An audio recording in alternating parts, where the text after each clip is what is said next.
Hello, everyone. This is Dave Paulsen, head men's basketball coach at George Mason University, with episode 4 of Distancing Dialogues.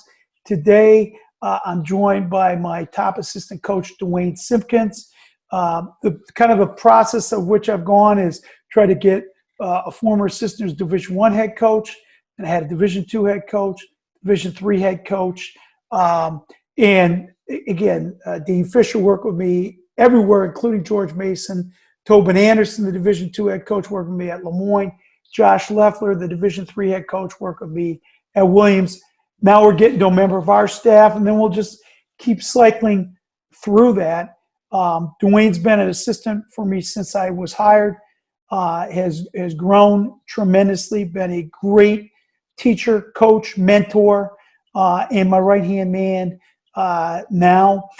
So excited to have this dialogue, and unfortunately this is the way we do our staff meetings these days as well, because of the distancing dialogues.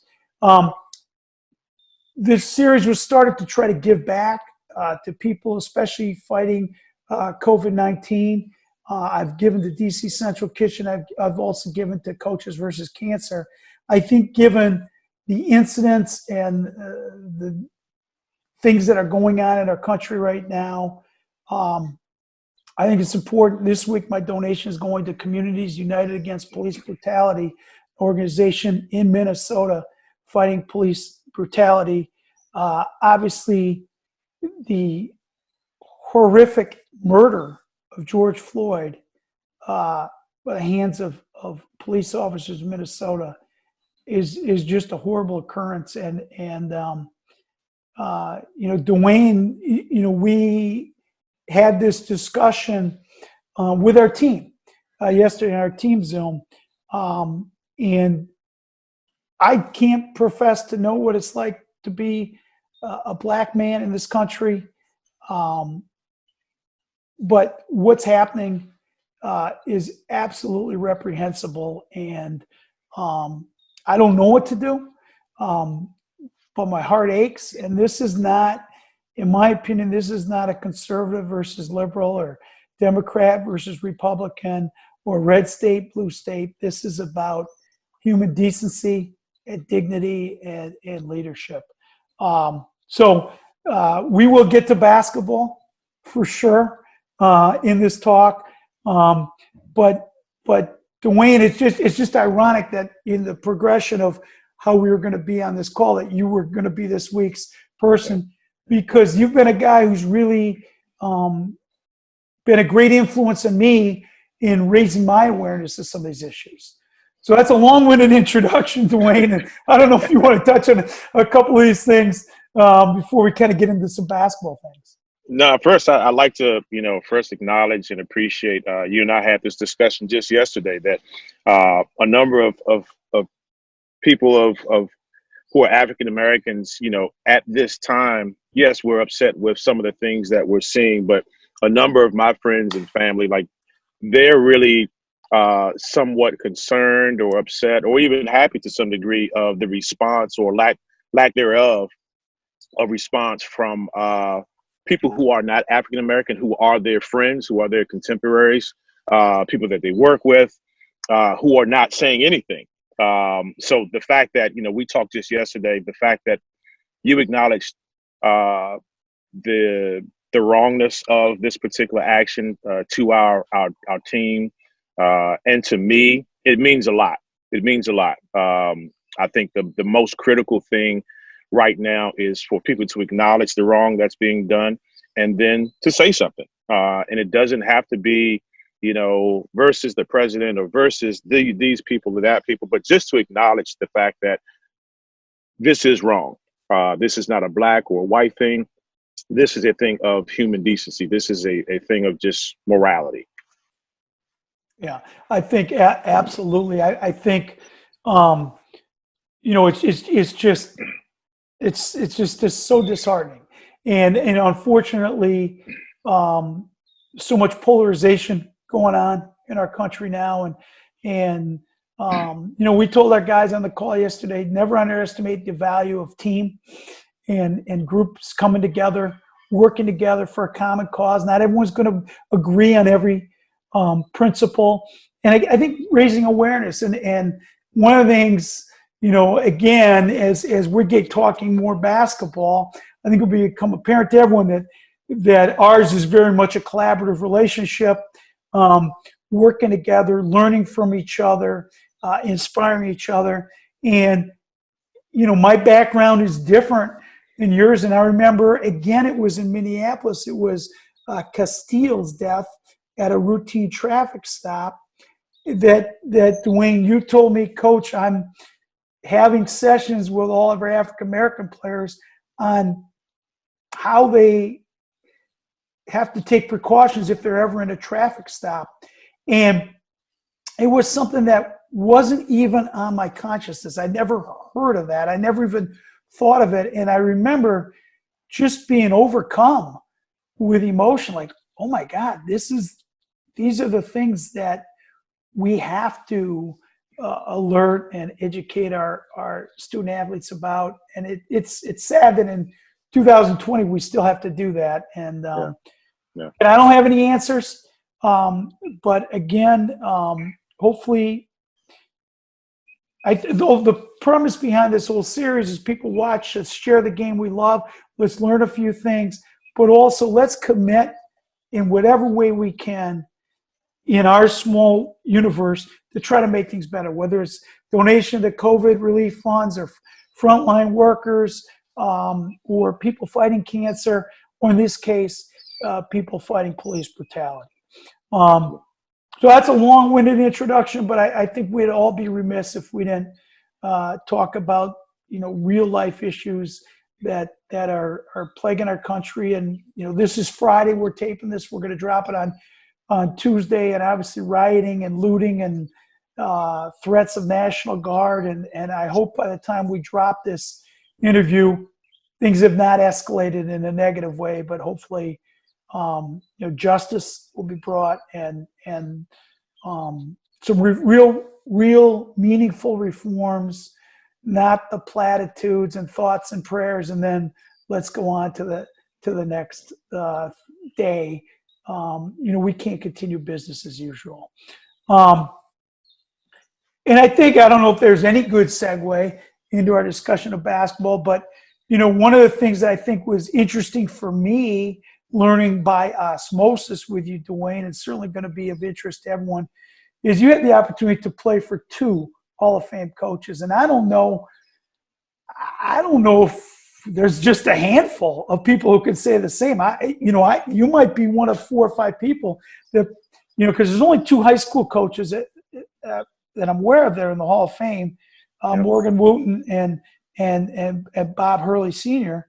And then to play for, again, there's probably only 10 or 15 college basketball coaches that are enshrined in the Hall of Fame, for you to play for Gary Williams as well. So just talk to us a little bit about playing first of all, for Morgan Wootten, who unfortunately passed away this year, and obviously brought back memories and stories, and just the people who've been impacted by Coach Wootten is just unbelievable. So talk a little bit about playing for Coach Wootten and some of the lessons that you took from that. Playing for Coach Wootten was a tremendous experience, first and foremost. And it's funny, as a 14, 15, 16-year-old kid, you don't recognize the blessing that you have in the fact that, hey, you're being coached every single day by a guy who the great Coach Wootten at UCLA has said, Morgan Wootten is arguably the best coach of any sport at any level. That didn't resonate at the time because it's like, hey, that's just Coach Wootten, But the more and more that I got removed from Dematha, I recognized so many of the great teachings that he had, both on and off the court. And I think, Coach, that is what he is so special. What he was so special at was that the things that resonated to myself and my teammates, it was way beyond how to set a screen or how to set up a screen or how to dribble, penetrate, and kick. It was the many, many, many bits and pieces of nuggets and planting of seeds of wisdom that would come to fruition 5, 10, 15 years from now. I found myself, I was on a walk just the other day, and I was talking with my oldest son, and we were talking about just taking things one step at a time. And I shared with him just the other day, 2 days ago, one of Coach Wooten's greatest quotes in my mind. He says, "Inch by inch, life's a cinch. Yard by yard, life is hard." And, just things like that, man, that just like, that was his greatness, beyond the stuff on the basketball court. That is where his genius was. And his other genius, coach, that applies to stuff both on and off the court, are just fundamentals, really paying attention to detail and just the very small things that could be very monotonous on a day-to-day basis that turn out to be the difference between winning and losing, being successful versus not being successful. That's awesome. How much, Duane, when you got into coaching, and again, just as a background, which you should, most people know the resume, an All-American at both Dematha, at Maryland, played professionally. How many years did you play professionally? It'll be about 6 years. 6 years. And then came back and head coach at first Sidwell Friends, right? Correct. And then at St. Albans, and Yep. then director of operations at Towson, assistant at the UNC Greensboro, and then just completing 5 years on our staff here at George Mason. So as you got into high school coaching, how much did you find yourself reconnecting with Coach Wootten, picking his brain, doing some of the things that he did? Well, it's funny. I tell this story to some people that ask about it. People say, "Hey, when you got into coaching, what was your biggest, hurdle?" And for me, coach, it was trying to determine who I was as a coach, like on the sideline in practice. And if you know anything about Coach Wootten and Coach Williams, they are polar opposites as it relates to how they communicate and get their point across. I mean, completely different, but Right. both very great, very good at what they do. So I'm in my very first game as a head coach. I'm coaching in the summer league at St. Albans. I'm at Sidwell at the time, but there's a summer league at St. Albans. And it's my very first game. I get tossed before halftime because I find myself, I'm in between, being stoic on the sideline and teaching versus flipping off on the referees like Gary does, And I went too far. I'll admit to it now. I went too far, and before halftime, I'm sitting outside the gym. They kicked me out the gym, and I'm sitting there looking through a window and seeing how the rest of the game was going. I'm like, it's probably not good. My very first game, I got kicked out. But I think, just trying to find a way to like identify who I was, being comfortable in my skin as a coach. That was huge for me. That's awesome. All right, so talk about playing for Gary Williams. As you said, Hall of Fame coach, legendary, but again, from what I can tell, couldn't be more different from Coach Wootten. So how was that transition? Oh, the transition was tough. I'll be the first to admit now. I think it was about midway through my freshman year. Like I remember I drove home. We lost to Florida State at Florida State. We have a charter flight. We come back home, and it's probably a Saturday or Saturday night or something like that. So I remember I get to campus, I get to my car, I drive home, and I probably woke my dad up, and it's like 1:30 in the morning, and my dad comes in my room. He's like, "What are you doing?" I said, "I'm done. I'm transferring." And I remember he snatched those covers off me so quick. He said, "We're not quitting anything in the middle of the season. You're going to take yourself right back to campus right now, and we'll sit and we'll talk with Coach at the end of the season. But not until then. Right now, you go and you figure it out." And it was a big time moment for me. I share that with guys that I work with now. And I bring that up, Coach, because Coach Williams, because he was so different than Coach Wootten in terms of his communication and how he got his point across, it just took some time for me, one, to put my ego aside, to grow up. I had been tremendously successful at the high school level. I was a McDonald's All-American. And not that Coach Wootten didn't tell me where I was doing things wrong. He definitely did that. It just took a while for me, one, to accept how he communicated, and then two, to accept I'm not good enough yet.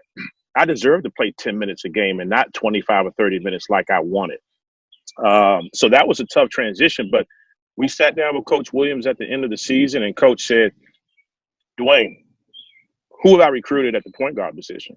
I was like, nobody. He says, I'm expecting you to be our point guard for the next 3 years. Yeah, he laid out to me everything I was doing wrong. Turn the ball over too much. I was shooting 25% from three. You got to get stronger. You got to get quicker. You got to get better at shooting the basketball. And it just lit a fire for me, Coach, to like, I worked my tail off that summer between my freshman and sophomore year. I don't think I've ever worked as hard because I just had a chip on my shoulder. I had something to prove. And that's something else that Coach Williams has. What makes him really good, he's always got a chip on his shoulder. We could be in last place in the ACC like we were my freshman year to at the beginning of my junior year being picked in the top 15 in the country. He's going to figure out a reason why, like, both of those situations aren't good. They're picking us top 15 in the country. Oh, they're trying to set us up. Oh, well, that's a good thing, Coach. Well, we're dead last. They think we suck. Well, we do suck, Coach. But he used every situation, similar to Michael Jordan in The Last Dance. He liked to find different situations to kind of put a chip on his shoulder and paint himself in the corner so he had to fight out of. And that's what made him so special. That's wow. There's a lot to unpack from that.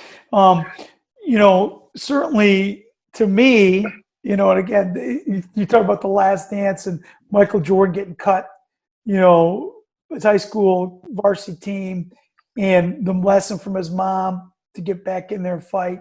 You dealing with your adversity as a freshman, it not living up to your expectations, and your dad not letting you, quit. And I think the challenge for all of us as coaches is, how do you have those quote unquote old school values that Coach Williams and Coach Wootten, in a different approach, those old school values of patience and discipline and attention to detail and accepting your role and then working hard to expand it, in today's age where, unfortunately, I don't know if as many fathers would have pulled the covers off and told you to get your rear end back to campus and fight for your spot.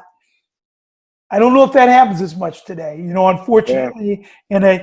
And so I think but I think the value of you having lived that experience, and I've heard you, I've seen you with our guys, just that ability to mentor people. But it's an ever-going challenge for sure. Oh, absolutely. Absolutely. We talked about it yesterday, Coach. I like the I'm going to use it from now on. Like that whole idea of, you get this box that's, you ordered something and the box comes and it doesn't come already put together. It says as big as day on the side, assembly required. And that takes time. That takes patience. It takes work. It takes disappointment. It takes figuring it out. And, I think one of the biggest things, Coach, is so many young men, they look to their left and their right. They're looking at their old high school teammate or their old AAU teammate, and they see what type of success that they're having, and they try to compare it to their own situation. And that's not always the best thing. You got to run your own race. You got to trust the people that you've committed your 4 years to, and trust that even on your worst day, you're going to trust that they're going to try to help you put all the pieces together to be the best version of yourself. That's awesome.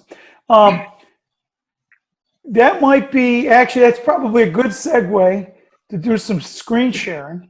All right. Because, one of the things, and again, those listening, Duane, every decision that's made in our program, I'm consulting with everyone, but I'm leaning on Duane first. So on the floor, off the floor, scouting, recruiting, in-game, defensively, offensively. But certainly one of the hallmarks of what I think is so important is, as you said, these players, these unbelievably great kids, and we are so blessed to be able to coach great kids at George Mason. with all kinds of potential, all kinds of talent, but there's assembly required. There's development, and there's tightening up their game, and making sure all the parts fit together. And to me, I think you get better in the season, not by coming up with a new play, but helping your players develop and learn how to play. And I've been around a lot of guys who are great at skill development, player development, but I don't think anyone better, for sure, than you. So I think you're going to share your screen now and talk a little bit about some of the stuff that we try to do, that you try to implement in terms of player development. Well, we'll talk about some defensive things first. Some stuff that might make you cringe a little bit, Coach. So just so you know, don't get too frustrated while we're here. You didn't share this. Yeah, you didn't share this with me beforehand. So this is from, I can see there's Jared Royd out there. This is from 2 years ago. This is from 2 years ago. Years ago. So we were in what we call our blue or gray at the time, Coach. Blue. Yep. We wanted to try to hedge this ball screen, and he did a pretty good job. Now, where we have to get better in this particular situation, Justin right here, he's in a proper position somewhat. He wants to try to bump this 5-man who's diving, and Otis right here. Otis should be closer to this block right here to try to shrink this court as much as possible. Now, where we could get better is on the ball. This guy has to be harder up on the ball to allow for, in this case, his 5-man to sprint back to get where he's supposed to be. A couple of things that I think are really, really important from an offensive standpoint is the use of ball fakes and the use of your eyes in ball screens. And you'll see in this particular situation, we did a decent job, but his selling of this ball fake right here and his eyes was just enough to make Justin say, hey, I'm not going to leave this guy who I know is a 42% three-point shooter. That sucked him in just enough to create space right here for that. Now, obviously, he missed it. We dodged the bullet. All right, can you run that back now, Duane? Yep. So again, yeah, and so I think a lot of it starts when you're trying to hard hedge a screen, and it was Javon. He got buried on the screen. So one of the things, obviously, that is a big teaching point that you're working with our guards on. If you see right here, when run it back just one more frame, when Javon hears screen coming to his left, he's got to press up on the 31. Kellen Grady was good, and he just gets clobbered by the screen as opposed to going over the top of the screen. And then obviously he's running now under the screen. Look at that right now. That could be – we might have sent a picture of this to Javon and just – of course, he's mature. He's getting better. Yep. And we would have ideally liked to have had Jared up a little bit more. But because of that, that allowed for that a little more space for Kellen Grady. And then, as you said, the pass fake really kind of froze Justin. Yep. And like you said, Coach, it's funny. I was watching your talk with Leffler, and he was exactly right. He said, I mean, so many times they want to put, if it's something happens wrong in the ball screen, they want to put so much of the blame on the big guy. And like, this is a perfect example. No, this starts with Javon in this situation, not being pressed up on the ball, defeating the screen as best he can, skinnying up so that he can be chest to chest as, in this case, Grady picks his ball up. So this pass is not such an easy pass. Yeah. And that, again, we talk about it all the time, one step. Javon's one step up higher. Yeah. If Justin gives an earlier bump from that corner and gets back, and Otis is one step away from where he needed to be. And again, we as we say that before, and when we watch our film next year, we're not going to show those clips where we dodged the bullet. Right. I heard that message. But we did. We gave up a point-blank layup, and the guy just missed it. Right. Now here, you'll see as we go on, this was pretty unique. This was a 4 or 5 ball screen, but it's almost in the middle third of the court. And now we've got a couple guys, Justin in particular, He's guarding a guy this year. He was actually A-10 Player of the Year. He doesn't want to leave too much. So in this situation, ideally, he's the guy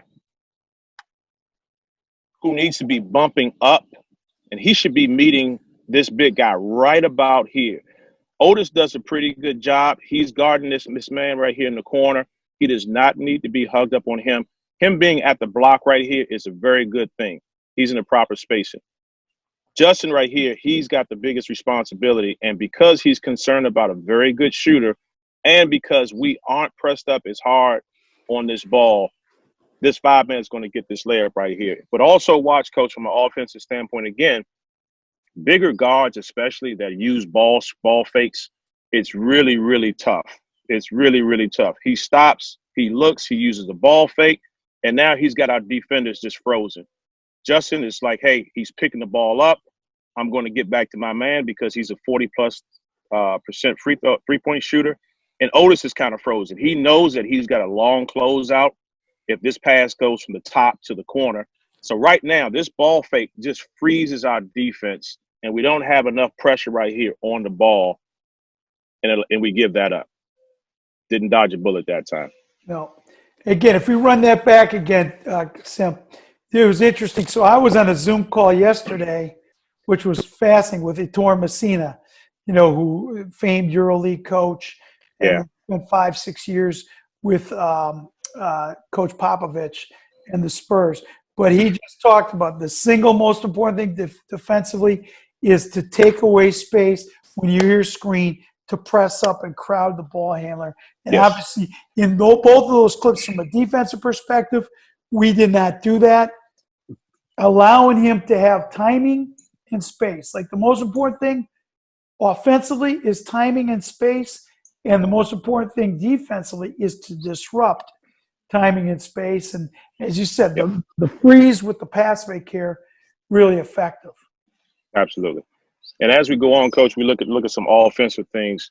We'll highlight where on the flip side, where our guards have either need to get better or are pretty good at some of the same situations.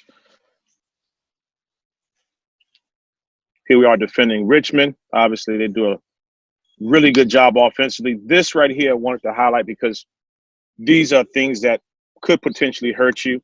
In this situation, he slips this screen, or what we call an ice, who's really critical right now. I'm going to go back just a little bit. If you can just watch Ian right now, number 32 in white, he does a really good job. As opposed to staying with his man as he cuts all the way through, he doesn't stay connected to him. He now has what we call hoop responsibility. His head should be at the hoop right here.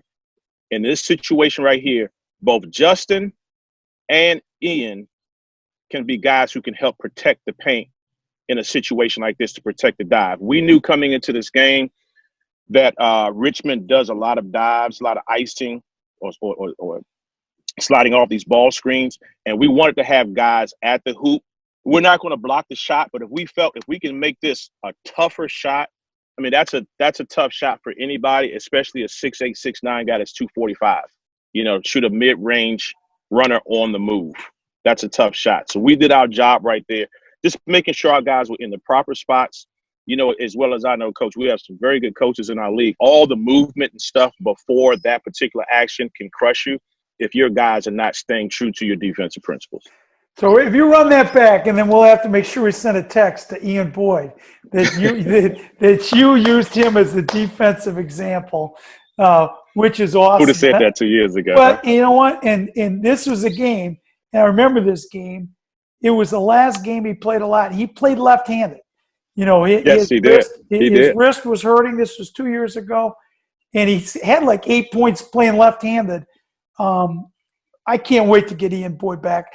This is a sidebar. I can't wait to get Ian Boyd back on the court next year. I think people forgot what a huge impact he had on our team. Not only just scoring the ball, which is what he's probably most known for, that and his beard, but just little things like this, being in the right spot defensively, which would not have happened his freshman year. So that's great. I'm going to show you a couple more, Coach, before we move on to some offensive stuff. Okay. this thing to move here. Okay, so we have what we call in this particular situation, it started out as a horn set, but it ended up becoming what we call a load, which is where right now, this is almost like an overload. I don't know what happened here. Hold on. We got the ball screen, and opposite the ball screen, there's just one guy who's away from the basketball. And this is a pretty unique defensive alignment that we have to be in. Give me a second here. This thing's freezing for me a little bit. Okay. So right now, this is what we call a load set. We have 1, 2, 3, 4 guys who are on the outside third of this ball screen coverage right now. Now, when this does happen, obviously, we got to press up on the ball. We got to have whatever ball screen coverage we're in. Jordan does a pretty good job. Jared jumps out a little bit too much. This was not our coverage coach. This is more like a black or hard hedge, or a term a number of guys use. But as you can see off the ball, we're doing a pretty good job. Jamal, who is a 5'10" guy, is staying. He knows that he has the responsibility right now of the lowest. He's the lowest man. He's got to take this dive guy. Otis does a really good job to help him. He doesn't stay connected to this man in the corner. He comes off and he shows himself, and we shrink the court pretty good. But a lot of times with bad defensive teams or bad possessions, and we've seen our share of them, Coach, we're hugging this guy. We're standing upright. Everybody's engaged. And this right now, I think, is the critical part. As soon as our X5 runs back to his man, Jordan does a pretty good job of getting his nose back on the ball, staying between the offensive player and the basket, and finishing the D. Make him finish over high hands. If he makes that shot, we live with it. But I thought we did a pretty good job defensively as a team in that situation. That's great. And I think it's good. As you said, there's so many moving pieces that every team does, and every team does it a different way. And the ability for guys to understand their zone up responsibilities in the midst of a ball screen. Yep. I'll show you this last one, Coach. So many times I'm a big proponent. I know you know this. I'm a big proponent of getting some type of ball screen action in transition, and it doesn't necessarily have to lead to a score. I just think from a defensive standpoint, mentally, as you're coming back in transition, you know that, hey, we want to protect the basket, but you have no idea on what's going on behind you. This point guard here who's guarding the ball, he's got to depend on the communication of a big man. Hey, watch the screen left, screen right, as opposed to just defending a guy who's walking the ball over half court. But right now you see Davidson, they have this little high ball screen, and this ends up being what we talked about in the last clip. This is pretty much like a load situation. We got one guy who is in the strong side corner now, but on the back side, we've got 3 guys, and there's a lot of movement. In addition to this happening in transition, this is a tough one to guard. So right now, Justin gets caught up on the ball screen a little bit. Jarrett should be higher, all right? And we've got some action on the backside. These guys exchanged. Now we're talking. Gonar's doing a pretty good job communicating to Jamal in this situation. Hey, stay up. I've got the hoop down here. But as it goes on, that little hesitation from Goodmanson really messes things up for Gonar. Gonar was in the right spot, and all of a sudden, as he hesitated, Gonar was ready to go back to his man, and this allows a point-blank layup. So, again, just the timing. We'll talk about it on offensive end. That timing of using that ball screen, hesitating just enough, and using your eyes as well as a ball fake to create opportunities for your teammates, I think is really, really big. So any questions, Coach? Yeah, well, I think one of the things that's neat, again, and one of the things that we've been doing, that you've been doing, is getting on these types of calls with, a couple of guards at a time. And you can look at, okay, here's something defensively that we need to do better, but also you can learn, hey, there's 3 clips on there where one was Kellen Grady, one was Gudmundsson, and one was what was his name, a lefty, Pritchett. Yep. Sean Pritchett. And they did a great job of ball faking, freezing the defense. And I know that's something that you've now taken with our guards. Like, this is something that we've got to add, to your arsenal, whether it be Jamal, whether it be Xavier, whether it be some of our new guys coming in, so that they understand how that works. Absolutely. Coach, give me 2 seconds. I'm going to plug this up so we won't lose each other here. All right, we're good now.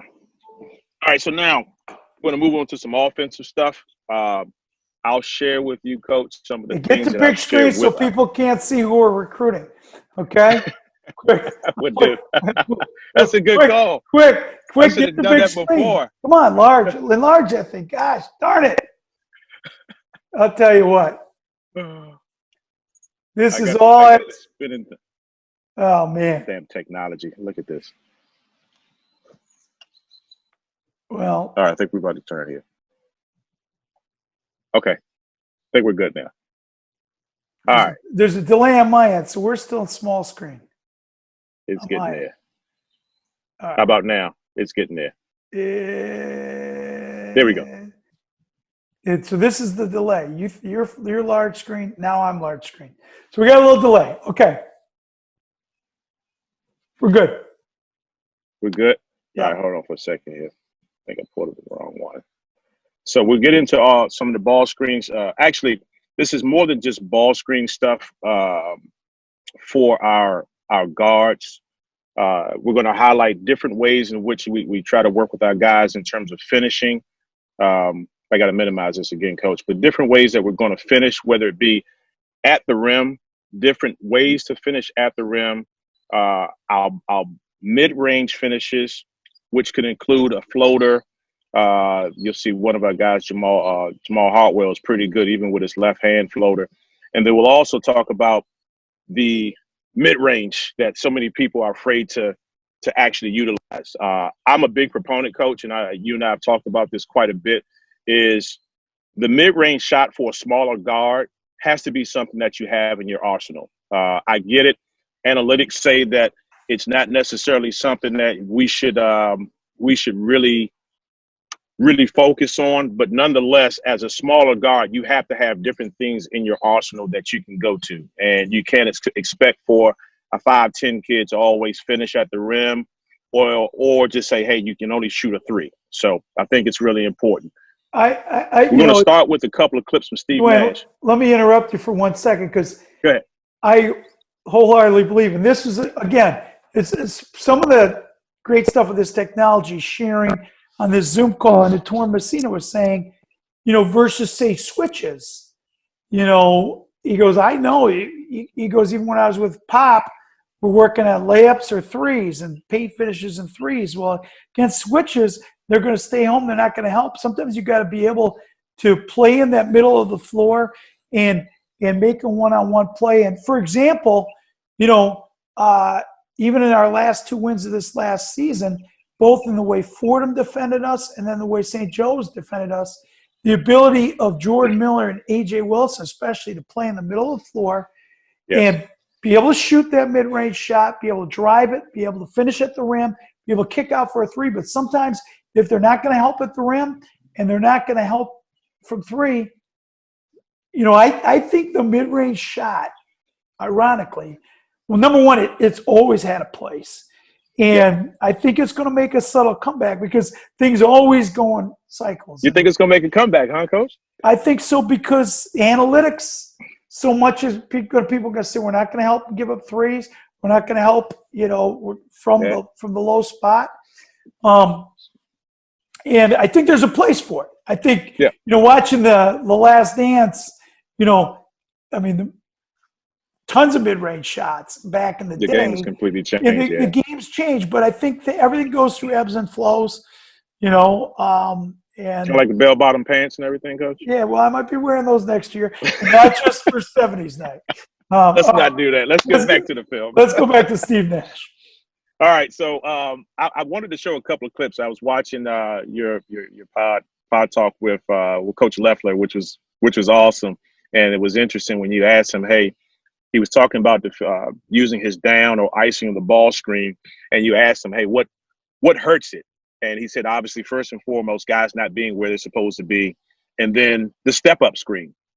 And I think it does. It makes it really tough. Here it is. Steve Nash is really good with his change of pace. And I'll preface this, Coach. The things that I want to really highlight with Steve Nash are, one, his pace, two, his use of his eyes and ball fakes in everything that he does in ball screens. All right. So right now, and also last thing, he's awesome with his left hand. You'll see the number of clips that we have off the dribble for throwback passes to the wings, bounce passes. In this particular case, his left hand bounce pass. Again, going against the down. Great situation to just hit your five-man dive into the basket.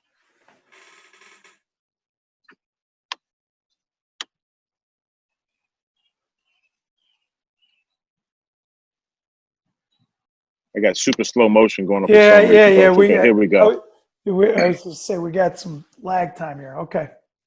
Okay, so now this is something that he does a really good job of. They do a really good job of just re-angling the screen, and now he's able to get downhill on his big. Now, a lot of teams, when Coach Leffler was talking about his team yesterday, I forgot the term, and they was the top guy who had the responsibility of taking the big man who was popping back. Okay, so obviously they're not popping back; they're filling in with someone on the opposite side. But Steve Nash doing such a great job of finding with his left hand that person who's lifted up for the throwback and shoot. This thing's frozen on me. Okay. Sucks in. He's reading number 15, throws it back. And I mean, that pass, he does that on the left side. He does it on the right side. And again, what you're talking about, Coach, the game changing. That pass right there would probably be for a three-point shot nowadays versus a 17-footer. Right.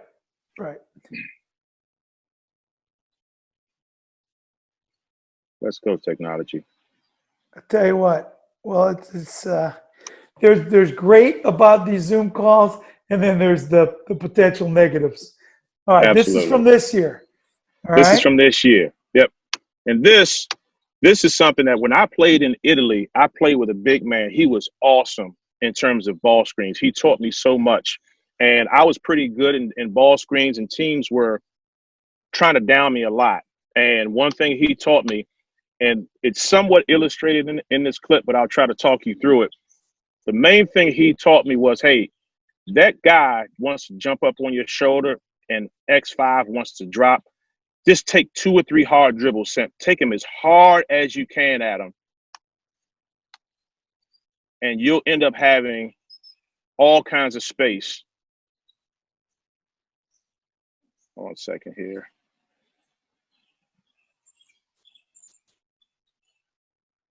This thing is jumping around a little bit. But the idea, Coach, is that he wanted me to attack the X5. And when I did, I would drag 2 people with me, and I would have a great opportunity to throw the ball back to the 5 and just race for a handoff, which would essentially make it a ball screen. So in this situation, let's see if we can get this thing to play now. This is against like drop coverage? Yes. Okay. Drop coverage / they do it. They're trying to down it. Right. Here we go. Got some technology issues.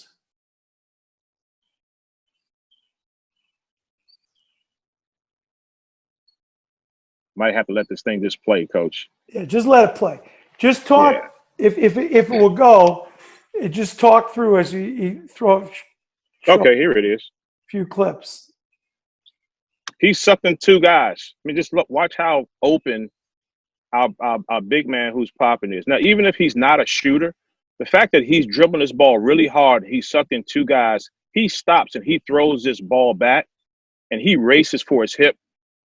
Person who's guarding the point guard he's trailing him the whole time. Now you have, in essence, you have your side ball screen without the opposing team downing it. But I thought this is really good. This is especially good when you have a 5-man that can actually shoot the basketball.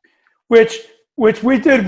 Now this clip was on our individual meeting with Jamal. Jamal. Yeah. Like, yo, Jamal, Josh say something to piss you off? Like, what's going on there? All right, let's get through 2 more clips, Coach Sim. All right. If we can, if the technology. This only happens, Coach, when I'm with you. I don't know what it is. Well, yeah. Anyone saw my NABC talk? My screen completely froze too. So I think everyone in the world is using the internet now. So here's a situation, Coach. Our guards have got to get used to, as point guards, got to be able to throw the ball off the bounce, hitting a man that's diving. Got to be able to use a hook pass, possibly get the ball to, in this particular case, a guard that's lifting up from the corner. But the other thing you have to be able to do, and this takes some time and it takes some practice and live action, is you've got to be able to throw the ball to your big man for a lob. And it doesn't have to be for a dunk, but you've got to be able to come from the right side, going left, throwing that ball slightly to the rim. You burn them enough. Even if this is the first possession of the game, Coach, I firmly believe you throw this to him, A.J. Wilson gets a dunk, our crowd, our bench gets into it. You're going to have this defender who's supposed to be guarding him, bumping him and getting back out. He's going to stay sucked in here as long as possible. Now we're going to get all kind of threes on the throwback right here. But our guards have got to be able to make this pass coming over from right to left or left to right, throwing the ball to the lob for a dunk. We still getting something out of it. Jamal's a very good shooter. At the time, we're shooting over 40% from 3. So we did get something out of it. The next clip, I believe, should highlight the ability of making that pass, throwing the ball back over to the corner, the man lifting in the corner. Any questions, Coach, as thing comes up? Yeah, again, let's just see if we can get this, to work. Okay, this is it, right? Steve Nash? Yep. Okay. Yep. Nash uses this throwback with his left hand. Use the ball screen. I mean, that pass, that's not an easy pass.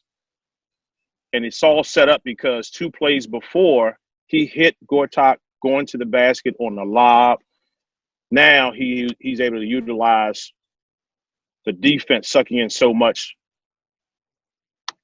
to make that pass. We either catch and shoot, or in this situation, causing a closeout situation and a blow by to the baseline.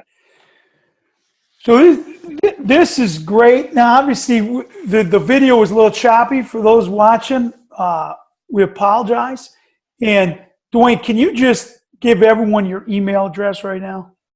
Yes, my email address is D as in dog, S-I, M as in man, P-K-I, and the number 2 at GMU, George Mason University, .edu. Perfect. So I think, if people want to get into it a little more depth, certainly can email you. And I think it's good, obviously, the skill development and the player development that is your forte is on the court, sweat equity with our guards, whether it's refusing a ball screen, attacking the score, floaters, mid-range pull-ups, different finishes, but also the pass plays. And that's one of the areas that you've taken upon with our players, because I think we have to become better passers out of ball screens. I think, one, we turn the ball over too much as a team, but 2, I think beyond avoiding turnovers, we can develop that ability to become quick strike and really exploit defenses. And so the teaching techniques are, whether it be offense or defense, okay, let's look at film of us. And it might be, if you're watching film with Jamal or Xavier, watch film of themselves. But it might be watching film of somebody else on our team. It might be watching film of, if it's the guy from Davidson or Richmond or whoever it is that we play against. If it's current NBA players, if it's old school Steve Nash guys. And these are some of the things that you've done, that we've done as a staff, trying to help our players develop when we can't be in the gym with them. And obviously, in most cases, they can't even be in the gym. You know, the mindset of them just continue to get better. Absolutely. Absolutely. But the other thing too, Coach, I think is important. I shared this on a Zoom with some guys, some assistant coaches that I was on with last week. And I hear a lot more of guys saying, hey, my guys, they're naturally attracted to NBA players and the clips of them. And I've used those as well. What I've also found to be very kind of a hook to get our guys is also to show everybody knows what Ja Morant looks like now. But what did Ja Morant look like as a freshman? And what were some of the plays that he was able to make? Like that, those type of things also, there's benefit there to see that, hey, he was not a finished product. He did certain things pretty well, but he also had some flaws. And over a period of time in the past 4 years, this is where he's gotten better. So I think there's a tremendous amount of value with that as well.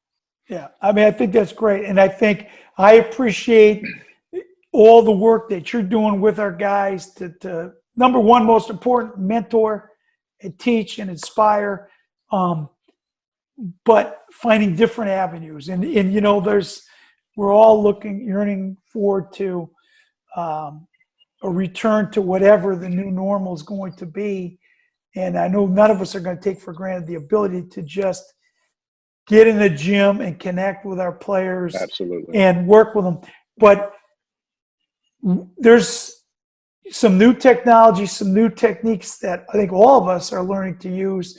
You know, just Zoom, we have an action that we call Zoom, you know, but I didn't know what Zoom was before this started. And I think the chance to share with our guys, to share film, a chance for all of us to connect with other coaches from across the country.